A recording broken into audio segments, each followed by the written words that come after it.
viens no mūsu jaunpienācējiem. Šobrīd ir ļoti populāri melnie toņi, tādi kā melns, antracīts, karbons.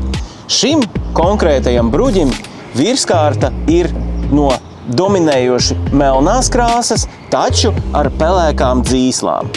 Viena izmēra akmens ar mikrofāzīti. Bruģis var būt vienmērīgas krāsas vai kolormiks.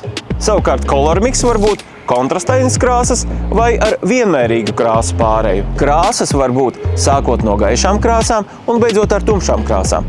Nokrāsas var būt siltas un augstas. Virsma var būt pulēta, abrazīva, klasiska virsma, viegli raupjaina, poraina virsma, reljefaina un impregnēta virsma. Bruģa raksts var būt no viena izmēra akmens vai no dažādu izmēru akmens komplekta. Virskārtā var tikt iestrādāti dabīgi akmeņi, tādi kā granīts, bazalts vai marmors. Brauc pie mums uz Rīgu, Krasta ielu 89A, un mēs tev palīdzēsim atrast tavu bruģa kombināciju.